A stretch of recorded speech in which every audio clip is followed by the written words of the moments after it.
3 of cost of capital. So in this video we are going to learn about the weighted average cost of capital. Now what is this weighted average cost of capital? So we learned about cost of debt, cost of preference share and cost of equity shares. Now what is this weighted average cost of capital? So I have already explained you that weighted average cost of capital, which is denoted by KO, which means it is the combined cost of capital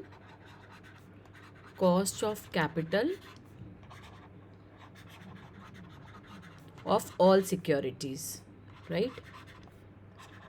By securities we mean debentures, preference share, equity shares. तो जब आप सबकी combined cost of capital निकालते हो that is known as weighted average cost of capital and that is also denoted by KO और it is also known as overall cost of capital.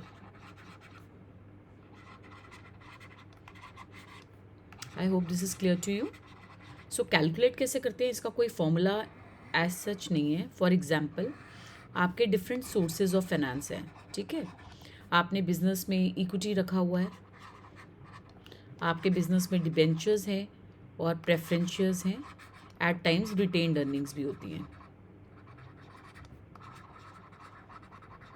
तो हम क्या करते हैं, लेट्स से इक्विटी आपके पास है 2 लाख शेयर्स, 2 लाख वैल्यू के शेयर्स हैं. प्रेफरेंस डिबेंचर्स आपके पास अगेन है 2 लाख.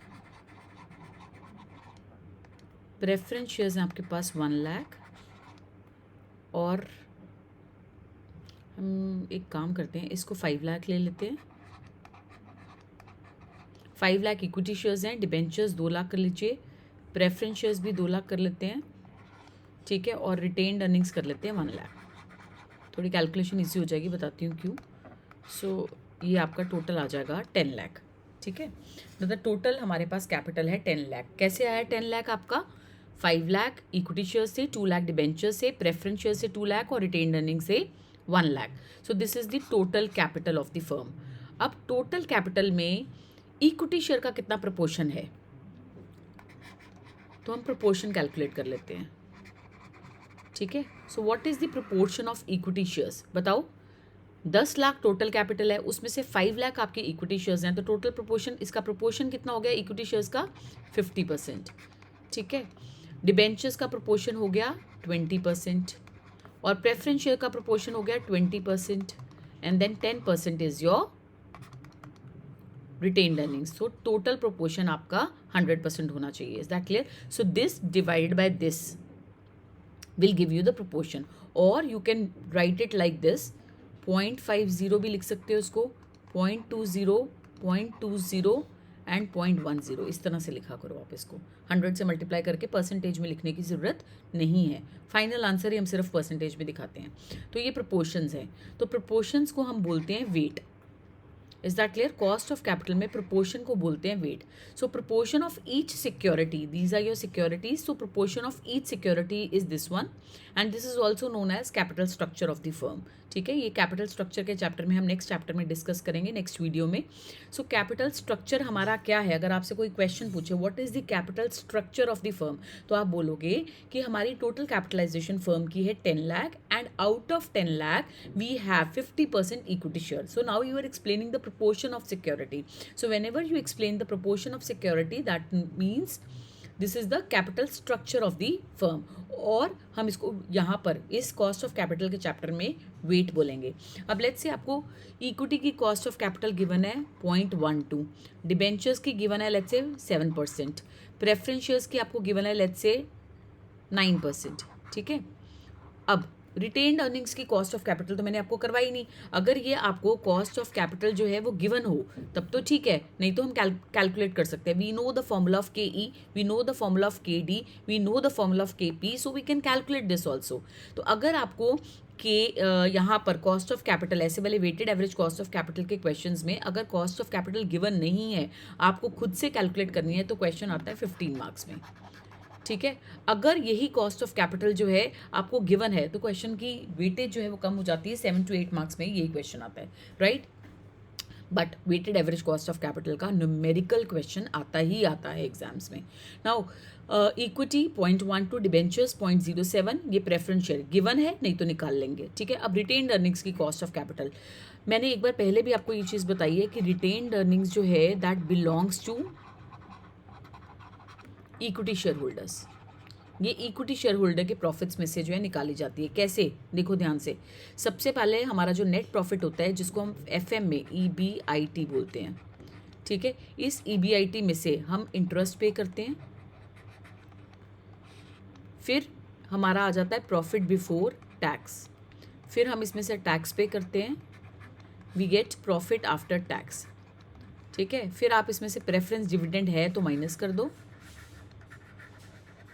अब प्रेफरेंस डिविडेंड को पे करने के बाद हमारा बच जाता है रेजिडुअल प्रॉफिट. अगर प्रेफरेंस डिविडेंड नहीं है तो प्रॉफिट आफ्टर टैक्स ही हमारा इक्विटी शेयर होल्डर्स को जाता है. ठीक है. मान लो अगर नहीं है तो यही हमारा इक्विटी शेयर होल्डर्स को जाएगा.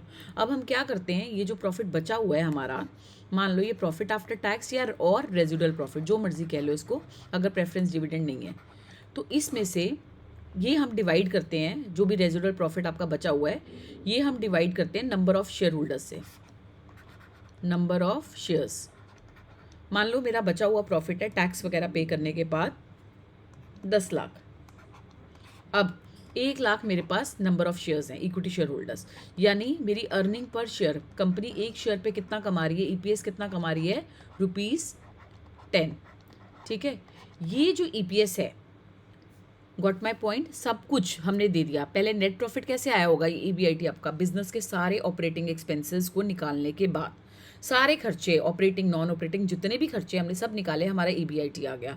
उसके बाद अब ये जो प्रॉफिट है ये कंपनी यूज़ नहीं कर सकती क्योंकि इसने लोन लिया है बैंक से या डिबेंचर होल्डर से, तो पहले ये इंटरेस्ट पे करेगी. इंटरेस्ट पे करने के बाद हमारा जो है वो टैक्स पे होता है. मैंने आपको बताया डिबेंचर होल्डर्स पे जो भी इंटरेस्ट पे होता है उस पर हमें टैक्स की सेविंग हो जाती है. तो हम पहले इंटरेस्ट पे करते हैं, जो बचा हुआ प्रॉफिट है उस पर हम टैक्स पे करते हैं.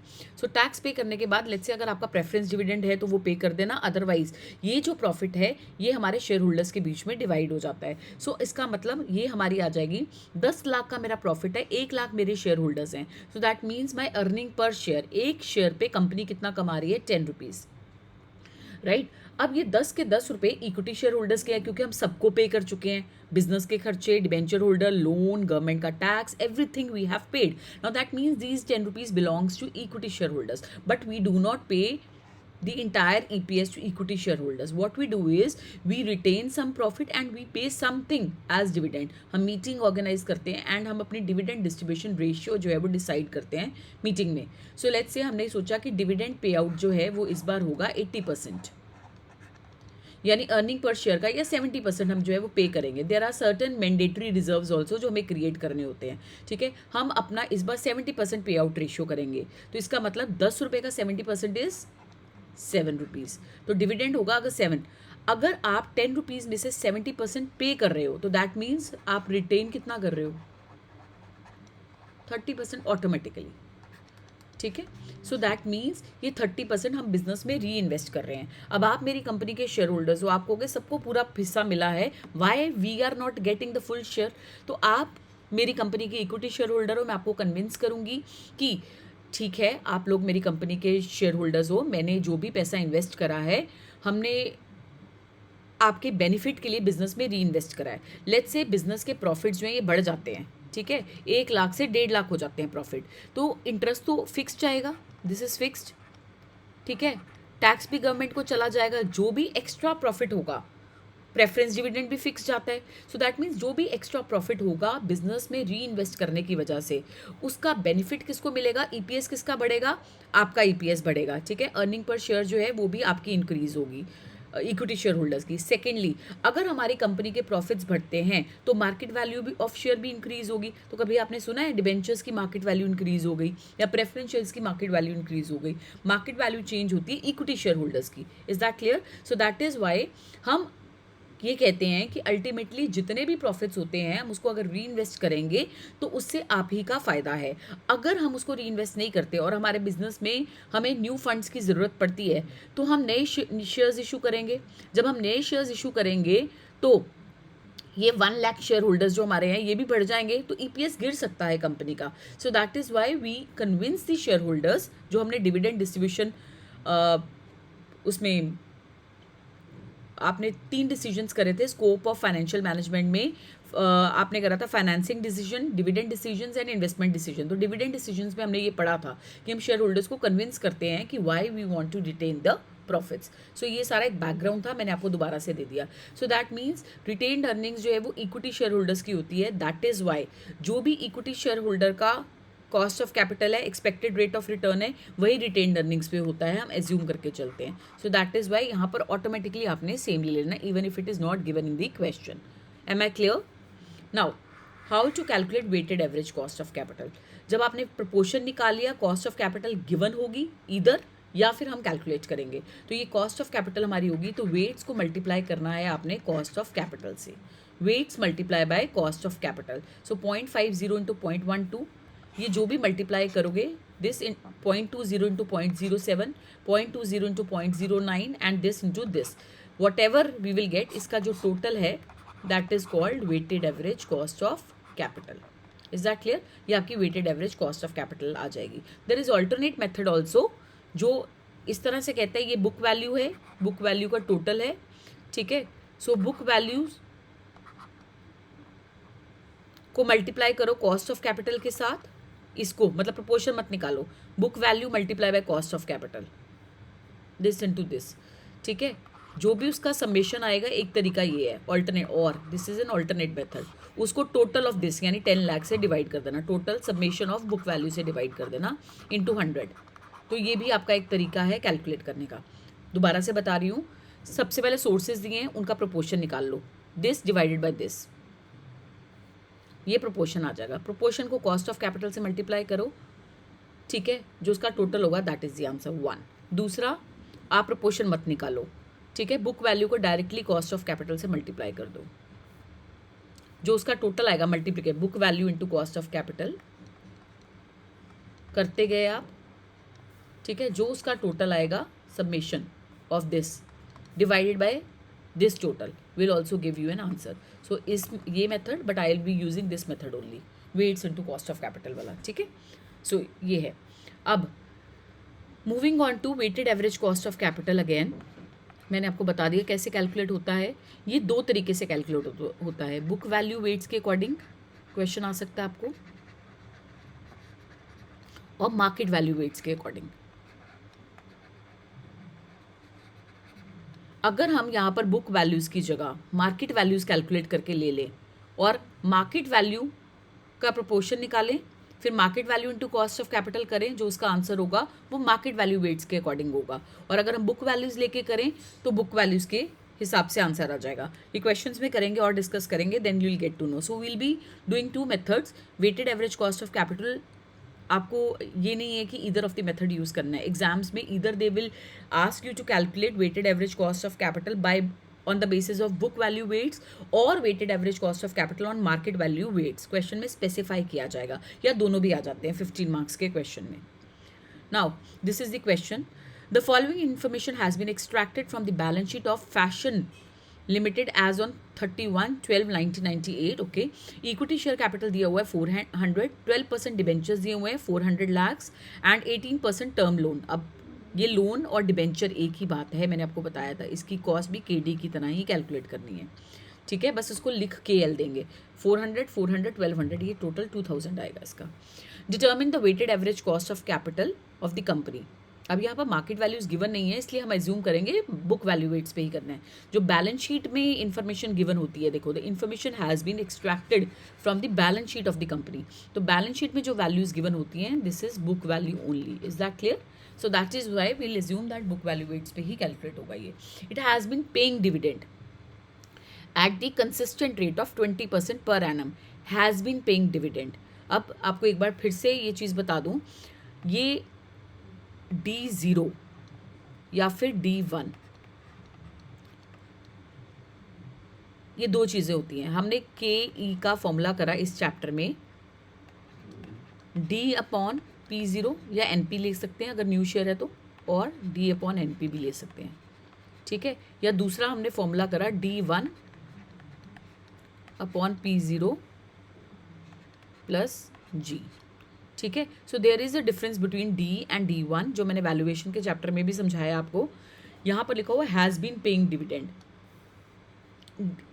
खैर यहाँ पर हम डिफ्रेंशिएट नहीं करेंगे, अभी हमें ग्रोथ रेट नहीं दिया, ठीक है, बट आपको फिर से एक रिमाइंडर दे देती हूँ। हमें अगर क्वेश्चन में ग्रोथ रेट गिवन हो तो ये वाला फॉर्मूला लगेगा, अगर क्वेश्चन में ग्रोथ रेट नहीं गिवन है तो ये वाला फॉर्मूला लगेगा। ठीक है, और ये किस केस में है? Zero growth. ये फॉर्मूला कब यूज़ होगा? जब जीरो ग्रोथ है, यानी ग्रोथ रेट गिवन ही नहीं है। और अगर क्वेश्चन में ग्रोथ रेट गिवन है तो ये कांस्टेंट ग्रोथ का हो जाएगा। कॉस्ट ऑफ कैपिटल में वेरिएबल ग्रोथ वाला नहीं आता है आपको, सो कांस्टेंट ग्रोथ। ठीक है, अब इस क्वेश्चन में देखो लिखा हुआ है weighted average cost of capital calculate करो, it has been paying dividend at the consistent rate of 20% per annum. आपको डिविडेंड मिल रहा है 20% पर एनम। अब कुछ भी आपको और गिवन नहीं है, ग्रोथ रेट भी आपको गिवन नहीं है। ठीक है, नाउ डी और D1 का कैसे पता लगेगा ये नेक्स्ट क्वेश्चन में डिस्कस करेंगे, जहाँ पर हमारे पास एग्जाम्पल होगी। ठीक है, सो सबसे पहले हम कैलकुलेट करते हैं, कहाँ है कॉस्ट ऑफ कैपिटल इक्विटी की? के नहीं मिल रहा, डिबेंचर्स KD मिला नहीं, ये तो बी पार्ट है, और KL। हमें cost of debentures, cost of loan और cost of equity share given नहीं है इस क्वेश्चन में, so that means you have to calculate कैसे करोगे? KE is equal to D upon P0 plus G लिखेंगे, नहीं लिखेंगे बिकॉज ग्रोथ रेट गिवन नहीं है, तो D 20%। अब 20% आपने किसका लिखना है? डिविडेंड इज ऑलवेज, डिविडेंड किस पे होता है? हमेशा फेस वैल्यू पे। फेस वैल्यू हमें गिवन है, चेक करो, नहीं गिवन, तो हम 100 जो है एज्यूम कर लेंगे। ठीक है, we will assume that face value is equal to 100। अब 100 का 20% डिविडेंड कितना हो गया? 20 rupees. P0 price of the share, यहाँ पर हमें price of the share given नहीं है। ठीक है, P0 हमें गिवन नहीं है, so that means we will assume here 100। सो हमारा KE आ जाएगा 0.20। That's it. अब KD का फॉर्मूला, आपने सिर्फ फॉर्मूला लिखना है। हमें कहीं पर लिखा है डिबेंचर्स की लाइफ क्या है? अभी बी पार्ट तक मत जाओ, be all together different part होगा। सो 12% डिबेंचर्स। ठीक है,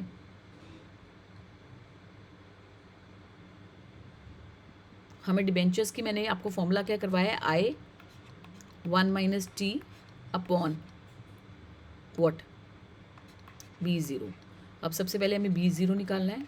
formula face value plus premium minus discount minus the flotation cost. अब फेस वैल्यू हम 100 एज्यूम कर रहे हैं, माइनस प्रीमियम, प्रीमियम हमें कुछ नहीं दिया, डिस्काउंट हमें कुछ नहीं गिवन है, फ्लोटेशन कॉस्ट हमें कुछ नहीं गिवन है, सो दैट मीन्स B0 हमारा 100 आ जाएगा। ठीक है, सो इंटरेस्ट लेते हैं। इंटरेस्ट देखो 12% डिबेंचर्स हैं, तो 12% किस पे कैलकुलेट होगा? फेस वैल्यू पे। सो 12% 0.12। अब 1 - T।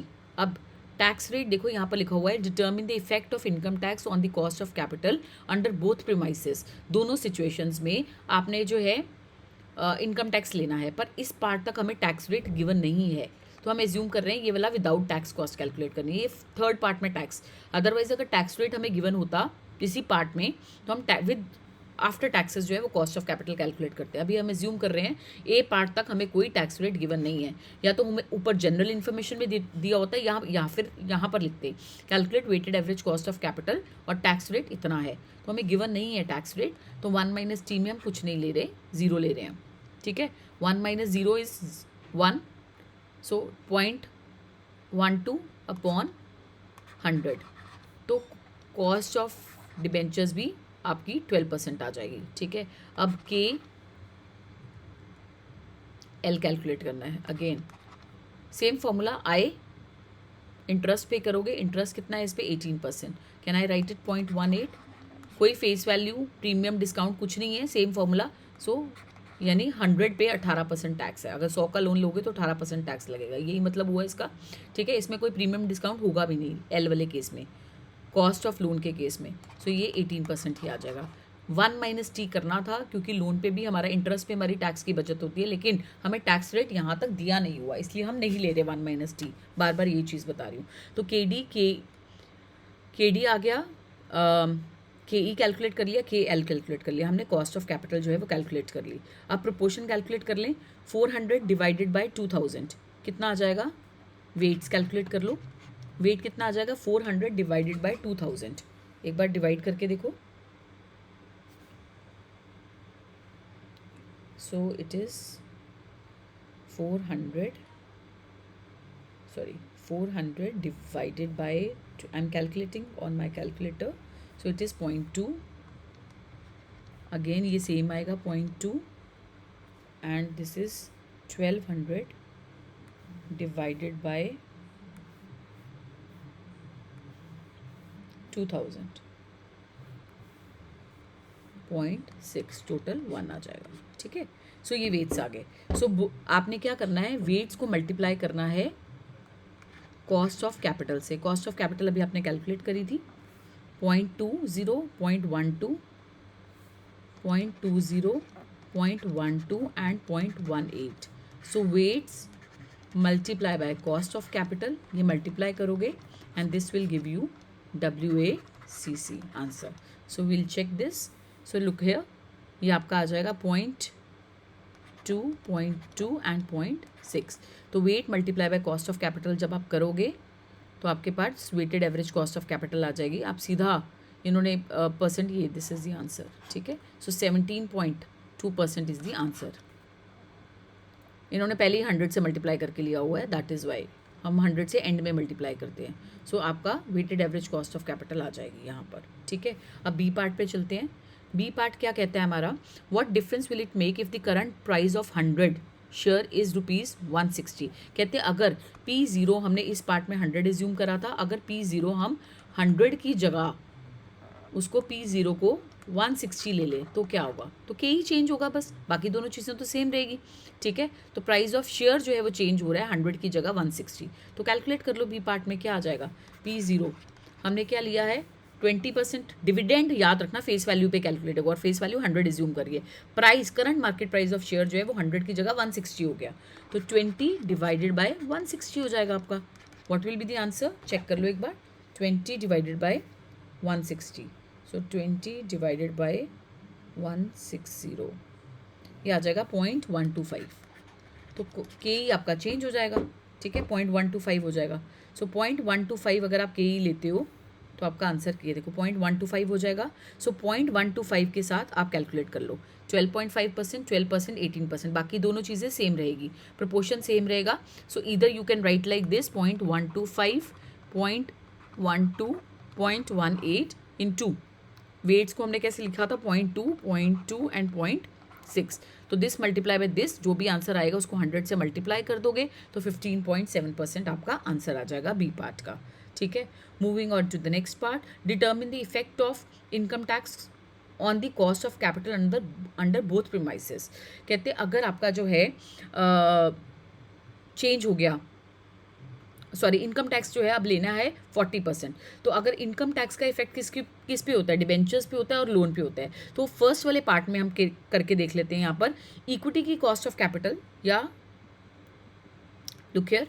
सो हम क्या करेंगे, ये वेट तो हमारे वही रहेंगे. ठीक है, अब कॉस्ट ऑफ कैपिटल कैलकुलेट करनी है तो हम फर्स्ट पार्ट के अंडर ही कर रहे हैं क्योंकि हमें गिवन नहीं है सेकेंड पार्ट वाला के ही लेना है या वो फर्स्ट पार्ट वाला. तो हम फर्स्ट पार्ट वाला ही लेके चल रहे हैं. 0.20 हो जाएगा. अब के डी और के ई चेंज हो जाएगा, चेंज करके देख लेते हैं. ये वाला फॉर्मूला लग जाएगा क्योंकि अब टैक्स रेट आ जाएगा. सो यहाँ पर लिखोगे 0.12, 1 माइनस 0.40 डिवाइडेड बाय 100, ये के डी आ जाएगा और ये आपके पास आ जाएगा के एल 0.18. टैक्स का बेनिफिट लेना है अब हमने अपॉन 100. सेम वही रहेगा बी नॉट वगैरह सब कुछ. अब जब आप इसको कैलकुलेट करोगे तो यू विल गेट 0.072 इसका आंसर एंड 0.108. सो अब क्वेश्चन इस तरह से कर लो. 0.12, ये वेट्स तो सेम ही रहेंगे, के ही हमारा चेंज नहीं होगा इस केस में क्योंकि टैक्स का बेनिफिट सिर्फ डिबेंचर्स और लोन पे मिलता है. 0.20, 0.072, 0.108. So weight multiply by cost of capital करोगे. ठीक है, तो आपके पास weighted average cost of capital आ जाएगी 11.92%. Is that clear? Now moving on to the next question. Look here, यहाँ पर हमें गिवन है equity capital 2000 shares at the rate of 10 each. ये फेस वैल्यू 10 गिवन है, अब 100 नहीं एज्यूम करोगे. सो 2 लाख शेयर्स हैं आपके पास, दैट मीन्स 20,000 शेयर्स हैं, 10 का एक है. रिजर्व्स एंड सरप्लस दिए हुए इस क्वेश्चन में देखो हमें 1,30,000, डिबेंचर्स दिए हुए हैं 1,70,000, टैक्स रेट दिया हुआ है 50%. अब इसका मतलब यहीं पर हमें क्वेश्चन के साथ ही टैक्स रेट दिया है. Current level of equity dividend is 12%, यानी हम डिविडेंड अभी कितना पे कर रहे हैं 12%. ठीक है. So calculate the weighted average cost of capital. अब weighted average cost of capital calculate करनी है. Again you are not given with KE, reserves and surplus retained earnings होती हैं. जो KE आएगा वही KR होगा. ठीक है, KR हो जाएगा. ये हमें KE चाहिए और KD चाहिए. जो सोर्सेज ये वही कॉस्ट निकालनी है आपने. ठीक है. सो KD निकाल लें सबसे पहले. KD चाहे 1,70,000 डिबेंचर्स वैल्यू दी हुई है, आपने एक ही डिबेंचर का निकालना है. ठीक है. सो एक डिबेंचर पे इंटरेस्ट कितना है 8%. 8% किस पे कैलकुलेट होगा? फेस वैल्यू पे. फेस वैल्यू गिवन नहीं है, 100 एज्यूम करेंगे. 8/100 1 minus T. So tax rate आपका क्या है 50%. सो 8 1 माइनस 0.50, 8 1 माइनस 0.50 डिवाइडेड बाय 100. कोई फेस B0 है ना, अब डिवाइडेड बाय, तो B0 क्या होगा?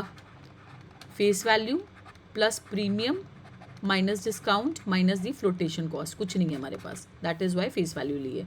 सो ये 4% आपका KD आ जाएगा. अब KE निकाल लें हम. सो KE कैलकुलेट कर लेते हैं. KE कैसे कैलकुलेट करोगे? कोई ग्रोथ रेट नहीं है तो फॉर्मूला क्या लगेगा? KE is equal to D/P0. ठीक है. D आपको गिवन है 12% या ऑफ 10, तो 1.2 लेना. अब 100 का ना ले लेना. ठीक है. सो 10 का लोगे क्योंकि फेस वैल्यू 100 नहीं एज्यूम कर सकते. It is given. जब गिवन नहीं होती तो 100 एज्यूम करते हैं. 1.2/P0. So price of the share कहाँ है हमारा? Current market price of share. So current market price of share is not given to us. That is why हम यही मानेंगे कि फेस वैल्यू हमारा करंट मार्केट प्राइस है. तो आंसर 1.2 डिवाइडेड बाय 10 करोगे तो 12% आ जाएगी या 0.12 आ जाएगी कॉस्ट आपकी. ठीक है. अब वेट निकाल लो. इसका टोटल करो. 2 + 3 4 5 लाख. इसका टोटल आ जाएगा 5 लाख. तो 5 लाख में से 2 लाख आपका किसका प्रोपोर्शन है? इक्विटी शेयर का. तो ये प्रोपोर्शन आ जाएगा 40%. ये आ जाएगा आपका reserves and surplus. 1,30,000 divided by 5 lakh.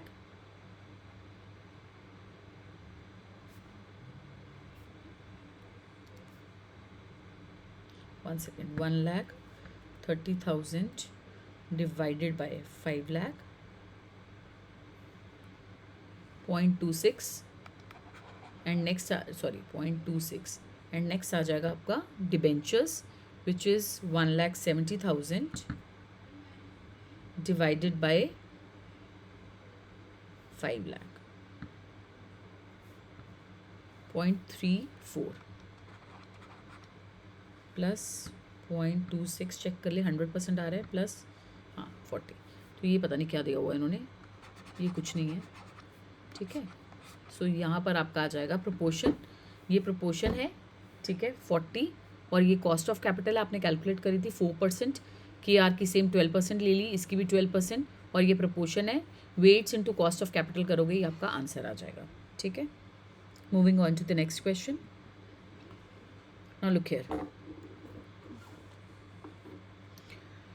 हाँ, इक्विटी दिया हुआ है, प्रेफरेंस शेयर दिया हुआ है, तो डिबेंचर्स दिए हुए हैं. तो हमें यहाँ से पता लग जाएगा कि हमने KE निकालना है, KP निकालना है, KD निकालना है.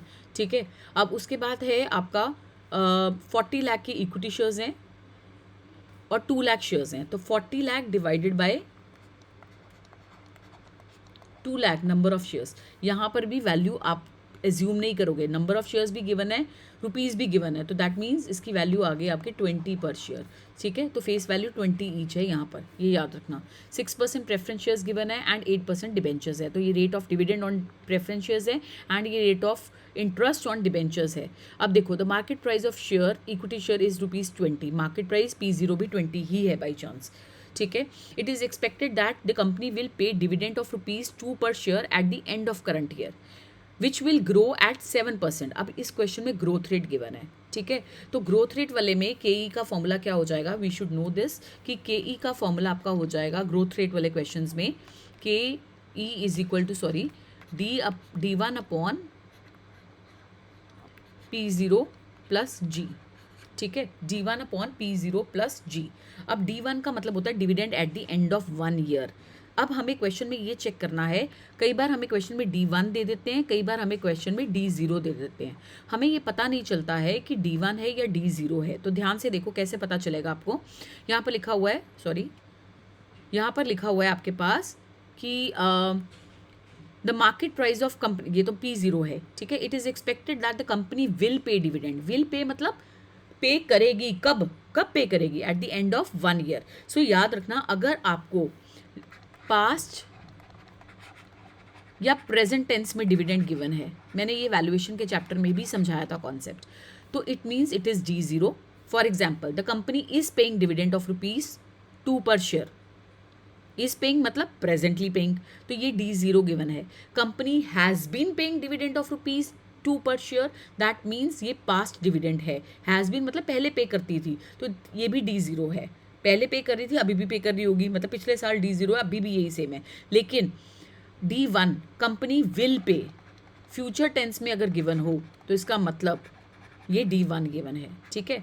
अगर आपको if D0 is given growth वाले क्वेश्चंस में, ठीक है, if D0 is given we convert D0 into D1। कैसे? देखो, मान लो कंपनी ₹2 का डिविडेंड जो है वो पे कर रही थी। Company paid dividend of ₹2 per share. Paid मतलब अभी पे करा है, तो ये D0 है, ठीक है। अब हमें ग्रोथ रेट दिया हुआ है, मान लो 10%। एग्जाम्पल, ग्रोथ रेट दिया है 10%, तो इसका मतलब eight the end of this year में ये डिविडेंड कितने परसेंट से ग्रो करेंगे? 10% से। तो ₹2 का 10% 0.2, यानी 0.2 20 पैसा से ग्रो कर जाएंगे ये डिविडेंड्स। तो कितना मिलेगा eight the end of the year? 2 plus ये वाला 0.2 इज इक्वल टू 2.2। या फिर हम ऐसे भी लिख सकते हैं, इतने लंबी कैलकुलेशन करें, D1 is equal to D0 अगर हमें गिवन है 1 प्लस ग्रोथ रेट, और 1 ग्रोथ रेट कितना? 10%। 1 प्लस 0.10 विल गिव यू 1.10, तो 2.2 ही आ जाएगा। सेम चीज़ है। तो पहले ₹2 पे 10% निकालो, 20 पैसे निकलेगा, फिर ₹2 प्लस 20 पैसे 2.2। ये कैलकुलेट करने से अच्छा सीधा D1 का फॉर्मूला क्या होता है? D0 1 plus G। अगर मुझे D2 निकालना है, ठीक है, तो इसका फॉर्मूला क्या होगा? D1 1 plus G। इस तरह से D3 निकालना है, तो ये मैंने वैल्यूएशन के चैप्टर में कॉन्सेप्ट आपको समझाया था। तो आपको ध्यान से चेक करना है क्वेश्चन में D0 गिवन है अगर, ठीक है, अगर क्वेश्चन में आपको D1 गिवन है या D0 गिवन है, तो अगर ये D0 होता है, यहाँ पर सिर्फ लैंग्वेज से आपको आइडेंटिफाई करना है, the company will pay dividend, इसका मतलब D1 गिवन है। अगर ये D0 होता तो पहले D1 निकालते, वरना आपकी कॉस्ट ऑफ इक्विटी गलत आ जाएगी। Is that clear? So D1 upon P0 plus G करोगे तो D1 आपका 2 गिवन है आपको, P0 20 है, प्लस ग्रोथ रेट इज 7%, 0.07, तो आपकी KE आ जाएगा 17%। Is that clear? Now next, you are required to, tax rate is 50%। अब ये ऊपर गिवन है, तो इसका मतलब टैक्स रेट हम सब पे ले सकते हैं। You are required to compute the following, weighted average cost of capital based on existing capital structure. इस कैपिटल स्ट्रक्चर के हिसाब से तो KP निकाल लें, KD निकाल लें। KE तो हमने कैलकुलेट कर लिया। KP क्या होगा? KP is equal to, what will be KP?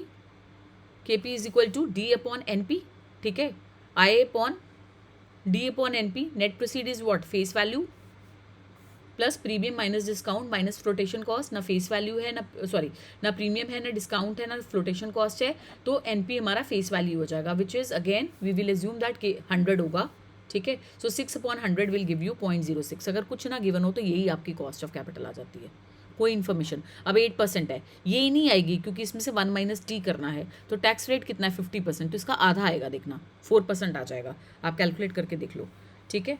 सो हम एक बार यहीं पर कैलकुलेट कर लेते हैं। KD is equal to I upon B0 1 minus T। Interest है आपका 8% which is 0.08। 1 minus T is 1 minus 0.5, ये अपने आप हो गया ना, 0.5 इंटू 0.08, 0.04 हो जाएगा, अपॉन B0 100। अगर प्रीमियम डिस्काउंट कुछ ना गिवन हो तो 100 ही होगा B0, ठीक है। सो 0.04 डिवाइडेड बाय 100, 4% आ जाएगा। 0.04 लिखेंगे, सॉरी, 0.04 और 4%, एक ही बात है, ठीक है। सो ये आपका KD KE KP आ गया, प्रोपोर्शन निकाल लो 40 divided by 80, 50%, 10 divided by 80, 30 divided by 80। तो ये प्रोपोर्शंस जब आप कैलकुलेट कर लोगे, प्रोपोर्शन आ जाएगा 50%, 0.125 एंड 0.375। ये हमने कैलकुलेट करे थे 6%, 4%, 17। तो ये weighted average cost of capital आ जाएगी, मल्टीप्लाई बाय, दोनों को मल्टीप्लाई कर दो, ये weighted average cost of capital आ जाएगी आपकी 10.75%। मतलब पहले 0.1075 लिखा, फिर 100 से मल्टीप्लाई करके फाइनल आंसर 10.75%। ठीक है, अब नेक्स्ट पार्ट देखते हैं क्या है इसमें। The new weighted average cost of capital, calculate the new weighted average cost of capital if the company raises an additional 20 lakh debt by issuing 10% debentures. अगर हम 20 लाख का डेट और रेज करते हैं by issuing 10% debenture, this would result in increasing the expected dividend to ₹3। अब dividend, expected dividend, expected means future dividend, यानी D1 3 हो जाएगा, पहले क्या था D1 वाले पहले वाले पार्ट में ₹2, ठीक है। And leave the growth rate unchange, यानी ग्रोथ रेट जो है वो 7% ही रहेगा, और but the price of share will fall to 15, यानी P0 जो है वो 15 हो जाएगा। तो पहले हम KE निकाल लें, सेकेंड पार्ट में 3 हो जाएगा, P0 आपका एक्सपेक्टेड डिविडेंड है ना, तो हमें D0 नहीं मानना, D1 नहीं मानना है। D1 upon P0 which is 15, new price of the new share will fall to 15, P0 is the current market price of share, 1 minus plus g करना है इसमें, प्लस जी वो 0.07 रहेगा। तो सॉल्व कर लो इसको, KE आपका आ जाएगा, इसको सॉल्व करने के बाद 27%, ठीक है। सो 0.27 और 27%।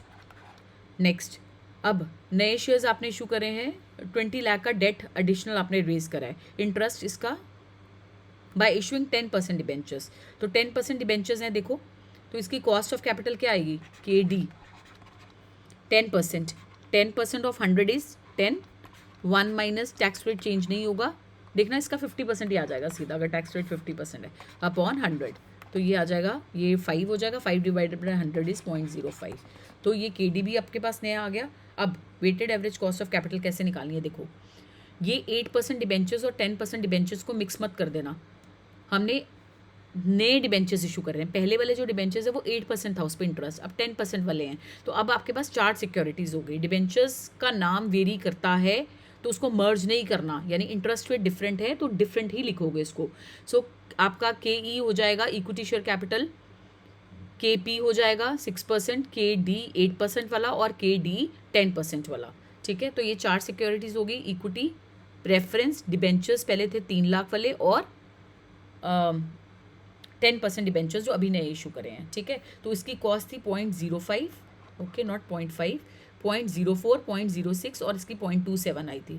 मल्टीप्लाई करने के बाद आंसर आपका आ जाएगा weights into cost of capital से 13.6%, ठीक है। अब उसके बाद एक और पार्ट है क्या, okay, calculate the cost of capital if in be above, इस वाले चेंज में ग्रोथ रेट इंक्रीजेज टू 10%, अगर ग्रोथ रेट 7% की जगह 10% हो जाए तो आप कर सकते हो कैलकुलेट। अब यहाँ पर 0.07 की जगह 3 बी पार्ट अबव, यानी बी वाला ही D1 लेना है, बी वाला ही 15 लेना है, 0.10 से ग्रोथ रेट ले लो, तो यहाँ पर 30% हो जाएगा आपका KE। तो अब 30% लेके 0.27 की जगह बाकी सारी चीज़ें सेम लेना, 30% आपका KE हो जाएगा 0.06, 0.04 और ये सारी चीज़ें बाकी सेम लेके weighted average cost of capital जब आप कैलकुलेट करोगे weights into cost of capital, you will get this answer, right. अब last question for the day, because मैंने आपको एक मार्केट वैल्यू वेट्स वाला क्वेश्चन कराना है। देखो ध्यान से चेक करो, a financial analyst of large electronic companies, you are required to calculate the weighted average cost of capital using book value weights and market value weights, okay। ये रही book values, देखो ठीक है। सो बुक वैल्यूज़ पे आपको अब आता है कैलकुलेट करना, प्रेफरेंस शेयर गिवन है 100 पर शेयर, इक्विटी शेयर की वैल्यू फेस वैल्यू गिवन है 10 पर शेयर, डिबेंचर्स गिवन है 100 पर शेयर, और कोई इन्फॉर्मेशन आपको गिवन नहीं है। सो आप क्या कैलकुलेट करोगे यहाँ पर, देखो सबसे पहले वेट निकाल लो, बाकी आगे आगे मूव करते हैं। 2 divided by 20 10%, 10 divided by 20 50%, 8 divided by 20 40%। अब कॉस्ट ऑफ कैपिटल जो है इस केस में हम चेक करते हैं हमें क्वेश्चन कंप्लीट गिवन है या नहीं। अब इस पार्ट में आपको देखो आगे ये क्वेश्चन आगे फर्दर भी गिवन है। ₹100 कॉस्ट ऑफ कैपिटल कैलकुलेट करनी है तो आगे इन्फॉर्मेशन ये हमें गिवन है। देखो 100 पर डिबेंचर, फेस वैल्यू है ₹100, रिडीमेबल एट पार, इसका मतलब ये रिडीमेबल है। सीधा पहले KD का फॉर्मूला लिख लो, रिडीमेबल का I1 - T plus RV minus B0 divided by N, क्योंकि रिडीमेबल लिख दिया उन्होंने वर्ड, अभी तक नॉर्मल फॉर्मूला यूज़ कर रहे थे हम। अब देखते हैं क्या क्या इन्फॉर्मेशन गिवन है। ठीक है, पहले तो फॉर्मूला लिख लिया करो। 10 ईयर्स मेच्योरिटी यानी N हमारा 10 है, फेस वैल्यू 100 है, 13% इंटरेस्ट रेट है, 4% फ्लोटेशन कॉस्ट है, सेल प्राइस इज ₹100, यानी हम सेल कितने पे कर रहे हैं, इशू कितने पे कर रहे हैं, 100 की चीज़ 100 पे इशू कर रहे हैं। ठीक है, कोई डिस्काउंट पे इशू नहीं कर रहे हैं हम। So flotation cost is calculated on face value और issue price which ever is higher. तो फेस वैल्यू 100 है, इशू प्राइस 100 है, तो जिस पे मर्जी कैलकुलेट कर लो। 4% फ्लोटेशन कॉस्ट आ जाएगी, 4% जिस पे मर्जी कैलकुलेट कर लो, ₹4 ही आएगी। सो सबसे पहले हम इसमें B0 कैलकुलेट कर लेते हैं। ठीक है, so B0 is equal to face value plus premium minus discount minus flotation cost. So ये नहीं है, ये नहीं है, सो फेस वैल्यू में से डायरेक्टली फ्लोटेशन कॉस्ट माइनस कर दो, ₹4, B0 आ जाएगा 96। Hope this is clear. Interest हमें गिवन है 13% फेस वैल्यू का। Interest is always calculated on face value 0.13, 13% sorry, ₹3 13 आ जाएगा 100 का। सो इंटरेस्ट रेट नहीं, हम इंटरेस्ट लेंगे 13 of face value, 13% of face value which means आपका आ जाएगा ₹13, राइट। अब टैक्स रेट हमें कितना गिवन है चेक कर लेते हैं। टैक्स रेट हमें क्वेश्चन में यहाँ पर कहीं गिवन था, tax rate, where is the tax rate, 50%। ठीक है, the corporate tax rate is 50%। तो आफ्टर टैक्स ही लेंगे हम यहाँ पर सारा एक ही बार, क्योंकि ये जनरल में गिवन है, नीचे गिवन है, किसी पार्ट सी पार्ट में टैक्स रेट नहीं गिवन। देखो यहाँ पर ये जनरल में गिवन है, ये ऊपर या नीचे गिवन हो तो सब पार्ट्स में कंसिडर करते हैं। पहले वाला जो क्वेश्चन करा था जिसमें हमने फर्स्ट पार्ट में कंसिडर नहीं करा था, क्योंकि वो थर्ड पार्ट में सिर्फ गिवन था। ठीक है, तो ये जनरल इन्फॉर्मेशन में गिवन है आपको। टैक्स रेट हो गया, अब हमें और क्या चाहिए, redeemable at par, that means redemption value is 100। So I आपका हो गया 13, 1 minus 0.5 plus RV, redemption value is what, redemption value is your 100 minus B0 is 96 divided by N is 10 years, उसके बाद 100 प्लस 96 डिवाइडेड बाय 2। सो ये आपका KD आ जाएगा। Is that clear. So KD आपका आ जाएगा, आप सॉल्व करोगे इसको ये सारी चीज़ें तो 7% आ रहा है, KD आपका 7% आ रहा है। कैलकुलेशन को चेक कर लेना। ठीक है, अब KP कैलकुलेट करें next. 100% preference share redeemable at par, ये भी रिडेम्पशन वाला है। फॉर्मूला क्या लगेगा, जल्दी से फॉर्मूला लिख लो इसका। KP का D1 - T नहीं लगेगा, same formula RV minus B0 की जगह हम वर्ड यूज़ करते हैं इसमें NP divided by N over RV plus NP divided by 2। ठीक है, तो ये आपकी 0.07% आ गया था। अब ये कैलकुलेट कर लें D, तो यहाँ पर देखो 100 redeemable at par, face value 100, redemption value भी 100 होगी, N 10 हो गया, 14% डिविडेंड, 14% पे किस पे कैलकुलेट होगा, फेस वैल्यू पे, तो ये डिविडेंड आ गया 14 प्लस रिडेम्पशन वैल्यू 100 ही है, कोई प्रीमियम पे रिडीम नहीं कर रहे, माइनस NP चाहिए अब हमें। Net proceeds 5% flotation cost, sale price 100, 100 की चीज़ आप 100 में ही सेल कर रहे हो, तो फेस वैल्यू और इशू प्राइस, फ्लोटेशन कॉस्ट अगर परसेंटेज में होती है it is always calculated on face value और issue price which ever is higher. Face value 100 है, इशू प्राइस 100 है, जिस पे मर्जी कैलकुलेट कर लो 5%, तो फ्लोटेशन कॉस्ट 5% ऑफ 100 आ जाएगी 5। ठीक है, तो फ्लोटेशन कॉस्ट, सो आप पहले NP निकाल लो, NP is equal to 100 B0, NP आपका B0 ही होता है, फेस वैल्यू, प्रीमियम है नहीं, डिस्काउंट है नहीं, सीधा फ्लोटेशन कॉस्ट माइनस कर दो 5, तो ये आ जाएगा 95। तो यहाँ पर आप लिख लो 100 माइनस 95 डिवाइडेड बाय लाइफ क्या थी इसकी 10 years, over 100 plus 95 divided by 2. सो जब आप इसको कैलकुलेट करोगे ये आपका आंसर आ जाएगा 14.9% cost of preference shares. Now moving on to the next part. So KE 2 per share flotation cost. अब देखो equity share ₹2 per share flotation cost, sale price 22. ध्यान रखना है इस चीज़ का. फ्लोटेशन कॉस्ट इसका मतलब ये न्यू शेयर हैं, आप नए शेयर जो वो इशू कर रहे हो, ठीक है. सेल प्राइस 22, तो ये पुराने नहीं है share. The dividend expected on the equity share at the end of the year is 2 and the earnings are expected to increase by 7%. तो यानी ये आपका ग्रोथ रेट हो गया. Earnings means dividend are expected to increase by 7%. तो जब growth rate given होता है फॉर्मूला कौन सा लगेगा, D1/P0 + G. अब P0 नहीं लेंगे, NP लेंगे, बिकॉज इस क्वेश्चन में फ्लोटेशन कॉस्ट गिवन है. इसका मतलब हम न्यू शेयर फ्लोट कर रहे हैं. Is that clear? सो कितने पे फ्लोट कर रहे हो? 22 पे. तो 22 न्यू शेयर, सेल प्राइस है 22 minus plus premium minus discount नहीं पता कुछ भी माइनस फ्लोटेशन कॉस्ट 2. तो ये वैल्यू आ जाएगी NP की 20. तो 2 डिवाइडेड बाय 20. अब ये D1 कैसे है देखो. The company is expected to pay equity share dividend on equity share at the end of the year. कब पे करेगी? फ्यूचर में. तो ये D1 है. D1/NP 20 आ गया प्लस 0.07 17% आ गया. ठीक है. तो जब आप ये सारे KD KE KP सब आपने कैलकुलेट कर लिया, वेट्स आपके पास हैं. देखो ये वेट्स से ये हमने कैलकुलेट करा. Weights into cost of capital करोगे, आपके पास weighted average cost of capital आ जाएगी बुक वैल्यू वेट्स पे. अब मार्केट वैल्यू वेट्स पे कैसे कैलकुलेट करनी है जल्दी से देखो. All the securities are traded in the capital market. कहाँ पर? मार्केट में ट्रेड हो रही हैं. At what prices? डिबेंचर्स 110 पे. ठीक है. तो पहले देख लें हमारे पास डिबेंचर्स कितने हैं. 8 लाख के डिबेंचर्स हैं. 100 रुपये का एक डिबेंचर है, यानी नंबर ऑफ डिबेंचर्स हो गए 8,000. ठीक है. सो 8,000 इंटू 110, ये कॉस्ट मार्केट वैल्यू आ जाएगी डिबेंचर्स की. तो मार्केट वैल्यू ले रहे हैं. मार्केट पे कितने पे ट्रेड हो रहा है? प्रेफरेंस शेयर 120 रुपये पे बिक रहा है. तो हमारे पास प्रेफरेंस शेयर है कितने? 2 लाख डिवाइडेड बाय 100. तो 200 प्रेफरेंस शेयर्स है हमारे पास. तो 200 इंटू एक शेयर है मार्केट वैल्यू 120. ठीक है. और इक्विटी शेयर्स एट 22 पर शेयर. पहले देख लें कितने हैं हमारे पास.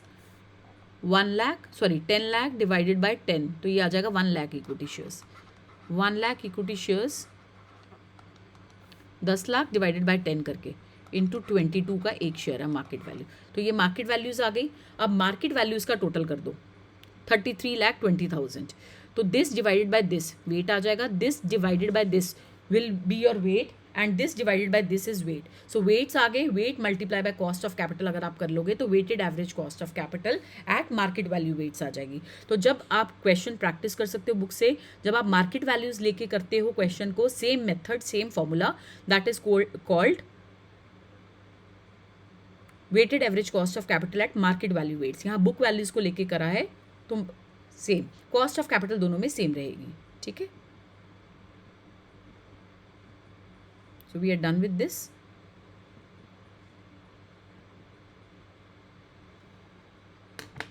Thank you everyone. Now in the next video I'll start with the next chapter, which is capital structure. I'm going to end this video.